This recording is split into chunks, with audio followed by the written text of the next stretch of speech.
నమస్తే రమ్మగారు. నమస్తే జయ. రమ్మగారు, కృష్ణాష్టమి శుభాకాంక్షలు మీకు. మీకు కూడా జయ. సుమన్ టీవీ ప్రేక్షకులందరికీ కృష్ణాష్టమి శుభాకాంక్షలు. మరి కృష్ణాష్టమి విశిష్టత, ఆ రోజు అనుసరించాల్సిన విధానాలు, పూజా విధానం. భగవంతుడి పుట్టినరోజు, రాముల వారి పుట్టినరోజు, కృష్ణుడు పరమ పుట్టినరోజు చేసుకుంటాం అవును కదా. రాముల వారికి ఏమో పుట్టినరోజుతో పాటు పెళ్లి రోజు పెళ్లి కూడా కూడా చేసేస్తాం, చేసేస్తాం. పెళ్లి కూడా చేసేస్తాం. కృష్ణుడిని మాత్రం విచిత్రంగా రాముడిని పెద్దవాడిగా ఆరాధించి కృష్ణుడిని మాత్రం బాలుడిగా ఆరాధిస్తాం అవును, మనం. అవును, అవును. ఎంత చిన్నవాడైతే అంత ముద్దు, అవును. అంత సంతోషం, అంత అవును. ప్రేమ. కాదు రమ్మగారు, శివుడు ఉద్భవించిన రోజును కూడా మనం శివరాత్రి కిందే కదా చేసుకుంటాం. చేసుకుంటాం. అదే శివుడు ఉద్భవించటం అని కాదుగా, లింగో పరమేశ్వరుడు ఉండి లింగోద్భవం తన శక్తిని చూపించిన రోజు. ఓకే ఓకే అదే నరసింహ జయంతి, హనుమ జయంతి, వినాయకుడు జయంతి, వినాయకుడి పుట్టినరోజు కూడా చేసుకుంటాం కదా చవితి. మనం అవును. దేవుళ్ళ పుట్టినరోజులు చేసుకోవటం మన పద్ధతి. ఆ, అయితే అందరినీ తలా ఒక రకంగాను అర్చిస్తే ఈయన్నేమో మరి పసిబిడ్డగా ఆరాధించటం, ఉయ్యాలేయటం, ఉమ్, చంటివాడిగా చిన్న పిల్లవాడిగా ఆరాధించటమే భగవంతుడు మనకి జగద్గురువు. ఆయన ఎట్లా జీవించాలో జీవించి చూపించాడు. తామరాకు మీద నీటి బొట్టులాగా అంతే. బురదలో ఉన్న కమలం బురదనంటకుండా ఎలా ఉంటుందో అలా ఉండగలిగి చూపించాడు. ప్రత్యేకమైన వాడు కృష్ణుడు. ఆయన అవతారాల్లో అన్నిట్లలో కంటే కూడా అత్యంత ప్రత్యేకమైనది కృష్ణావతారం. ముందు అవతారాల్లో చూస్తే చూడు, మనకి మత్స్య, కూర్మ, వరాహ, నారసింహ అవతారాల దాకా ఒక ప్రత్యేకమైన పని కోసం వచ్చి, మత్స్యావతారం వేదాలను రక్షించడానికి, కూర్మావతారం ఆ పాలకడలు చిలుకుతున్నప్పుడు అది మందర పర్వతం దిగిపోకుండా ఉండడానికి, పర్వతం దిగిపోకుండా ఉండాలి కదా, ఆ పర్వతం దిగిపోకుండా ఉండటానికి దానికి ఆపి పెట్టి వీళ్ళకి సరి చేశాడనమాట. వీళ్ళు ఇది చేయటం కోసం, ఆ పాలకడల్ని చిలికే ప్రోగ్రాము సాగర మథనం, అమృత మథనం కోసం ఉపయోగపడ్డాడు.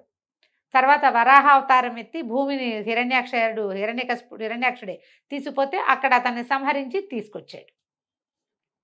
హిరణ్యకశిపుడు తీసుకొచ్చాక తర్వాత హిరణ్యకశిపుడిని వధించడం కోసం మళ్ళీ జన్మించాడు. అదేమిటి, హిరణ్యకశిపుడు తాలూకు విపరీత వరాలు, ఆ వరాల ప్రకారము వరాల్లో ఎలా కోరాడో అలాంటి స్వరూపాన్ని తీసుకున్నాడు. మనిషితోటి మరణం లేదు, జంతువుతోటి మరణం లేదు, అంటే మనిషి జంతువు రెండు కలిసినటువంటి స్వరూపంలో కనిపించాడు. తర్వాత కనపడిన వామనావతారము, పరశురామ అవతారము, రామావతారము, వీళ్ళు మానవులుగా ఉన్న వామనావతారం. తర్వాత కాలం ఏమైందో, ఈ బలిచక్రవర్తిని కిందకి పంపించేశాక వామనుడు ఏమయ్యాడు, వామనుడు ఎంతకాలం ఉన్నాడు, ఆయన ఏం చేశాడు, అదేం మనకు తెలియదు. వామనావతార ఘట్టం కొన్ని పురాణాల్లో ఉన్నది, కానీ వామన పురాణం కూడా ఉందంటారు, తెలీదు మనకి. అక్కడి నుంచి పరశురామ అవతారం ప్రత్యేకమైన విధిగా భూమి మీద క్షాత్రం ఎక్కువైందని దాన్ని తగ్గించాడు. అంశావతారమే ఆయన, పూర్ణావతారుడు కాదు. ఆయన ఉన్న కాలంలోనే పూర్ణావతారుడుగా, పరిపూర్ణ మానవుడుగా రాముల వారిగా జన్మించాడు. జన్మించి భూమిని నిష్కంటకంగా రాక్షసుల్ని ఏరేశాడు. మానవుడు ఎలా ఉండాలో మహిమలు మాయలు ప్రత్యేకంగా ఏమీ చేయకుండా ఒక దశరథ మహారాజుకి కుమారుడిగా జన్మించి ఒక గురువు గారితో వెళ్ళి చదువుకుని బుద్ధిమంతుడైన పిల్లవాడు ఎలా ఉండాలో అట్లా ఉండి చూపించాడు. ఒక పరిపూర్ణ మానవుడి అవతారమే మనకి రామావతారంలో కనపడుతుంది.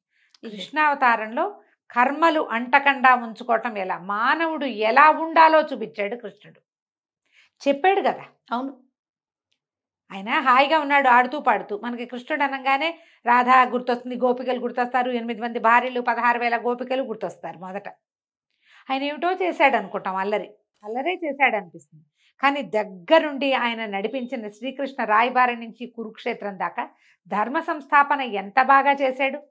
ఎడం చేత్తో ఉన్న రాజులందరినీ చంపేయగలిగిన వాడు తను ఒక్కసారి కూడా ఆయుధం పట్టకుండా కేవలం సారథ్యం వహిస్తూ ధర్మం ప్రకారం ఎలా జరగాలో అలా జరిపించాడు కృష్ణుడు.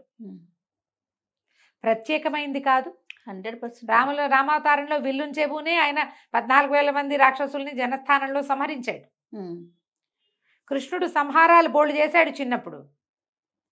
ఎవరి దగ్గరకు వస్తే వాళ్ళందరినీ చంపేశాడు.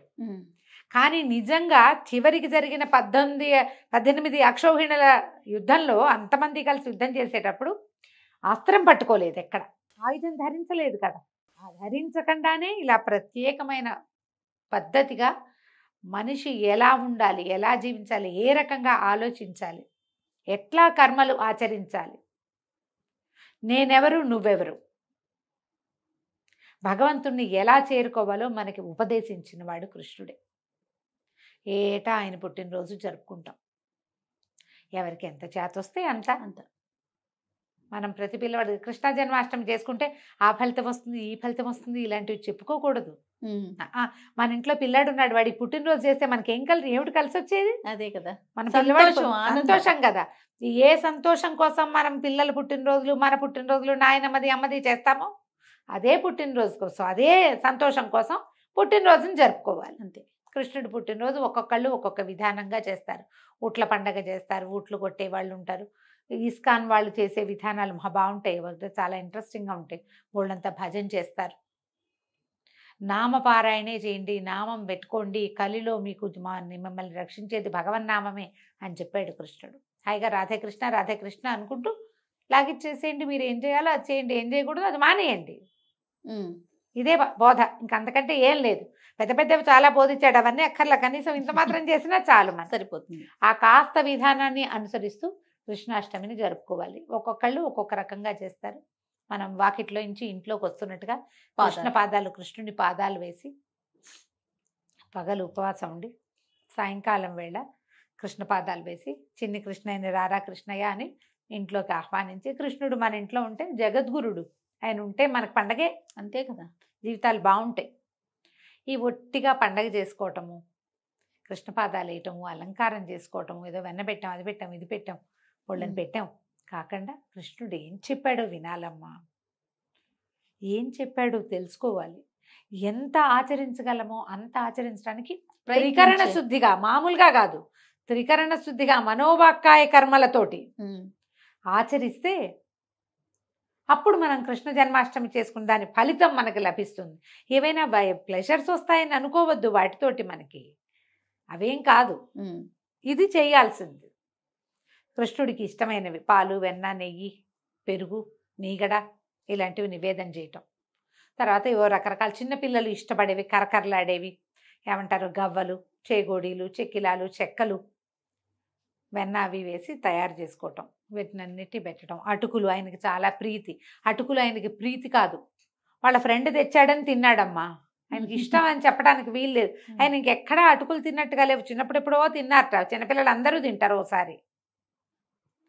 ఒకసారి తింటారు, ఒకసారి తిన్నాడు. రెండోసారి ఆయన ఎప్పుడు తిన్నాడు, అష్టభార్యలతోటి ఉండి కుచేలుడు వచ్చినప్పుడు కుచేలుడు పట్టుకొచ్చిన ఆ గుప్పెడు అటుకుల్ని తిన్నాడు. 3 మాటలు నోట్లో వేసుకున్నాడు. ఆ అటుకులని తీసుకుని అష్టైశ్వర్యాలు ప్రసాదించాడు కుచేలుడికి. అందుకని ఆయన ప్రీతి మనకు కూడా ఏదైనా ఇస్తాడేమని మనం అటుకులు పెడతాం. సొంటి పొడి లాంటివి నివేదన చేస్తారు, చిన్న చిన్న లడ్డూలు చేసి పెడతారు. మినపసున్ని చేయొచ్చు, రవ్వ లడ్డూలు చేయొచ్చు. పెద్దగా పాయసాలు అవి పెట్టినట్టు కనపడరు, అవి కనిపించదు. ఎక్కువగా పిల్లలు ఇష్టపడేవి, కరకరలాడేవి బోల్డని చేస్తారు. పాకుండలు, వెన్నుండలు, అలా అన్ని చిన్న చిన్నవి రకరకాల పదార్థాలు చేసి వాటన్నిటిని నివేదన చేయటం. కృష్ణాష్టకము అవి చదువుకోవటం. నేనైతే భగవద్గీత చదువుకోవాలని భావిస్తాను జయ. ఏదో ఒక అధ్యాయమైనా తీసుకుని చదివితే బాగుంటుంది. భాగవతంలో పద్యాలు చదువుకోవచ్చు. కృష్ణుడు బాల్యచేష్టలది సంబంధించిన ఓ ఘట్టమో ఓ అంకమో ఏదో ఒకటి తీసి చదువుకోవటం. ఇంట్లో పిల్లలు ఉంటే చక్కగా ఆడపిల్లలు మగపిల్లలు చిట్టి చిట్టి పిల్లలు ఉంటే కృష్ణుడిలాగా అలంకారం చేసి సరదా పడ్డాం. అవును, మా వాడికి ఎన్నేళ్ళు వేసామో కృష్ణుడి వేషం మేము. ఎన్నేళ్ళో బాగా వాడికి 9-10 ఏళ్ళు వచ్చేదాకా కృష్ణుడు వేసేయటమే. స్కూల్లోనూ ఏదైనా ప్రోగ్రామ్ ఉంటే వేసేసేవాళ్ళం. మేము ఇంట్లో కూడా చక్కగా తయారు చేసేవాళ్ళం. వాడికి కొంచెం మంచి ఉంగరాలు జుట్టు అవి ఉండేసరికి బాగా చేసేవాళ్ళం. ఏదో ఒకటి చేసుకోవటం. కృష్ణుడికి సంబంధించిన అనేక స్తోత్రాలు బోల్డర్లు ఉన్నాయి. అష్టోత్తరం దొరుకుతుంది, చక్కగా అష్టోత్తరం చెప్పి ఓ 108 పువ్వులతోటి కృష్ణ చిట్టి ప్రతిమ ఉంటే చిన్న ప్రతిమ, ఓ చిన్న ఉయ్యాలేయటం, అందులో ఈ ప్రతిమను పెట్టి ఉయ్యాలు ఊపుతూ 4 లాలిపాటలు పాడుకోవటం చేస్తాం మేము కూడా. అట్లా మా వసంతకి చాలా సరదా. లాస్ట్ ఇయర్ కూడా చేసాం. ఏదో ఒకటి మనకి చేత అయినట్టుగా కుదిరినట్టుగా చక్కగా చేసుకోవటం. అవన్నీ ఏం చేయము, మా వల్ల కాదు, మేము బిజీ. కృష్ణాష్టమిని గుర్తు చేసుకోండి. ఓ దీపం పెట్టుకుని కొంచెం ధూపం చూపించి ఏదైనా కాస్త ప్రసాదం పెట్టండి.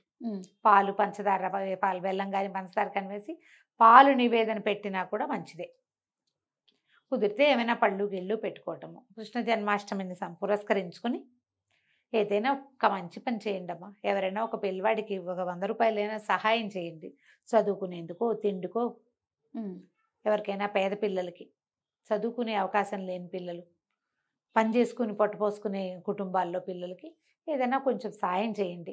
దీన్ని దేవుడి బర్త్డేని పురస్కరించుకొని ఏ మంచి పని చేసినా మంచిదే. అంతే. ఏమీ చేయలేకపోతే ఒక దండం పెట్టుకోండి మనస్ఫూర్తిగా. కృష్ణ ఇవాళ నీ పుట్టినరోజునైనా అని ఓ మాట దండం పెట్టుకుని ముందుకెళ్ళటమే. నమస్తే. నమస్తే చే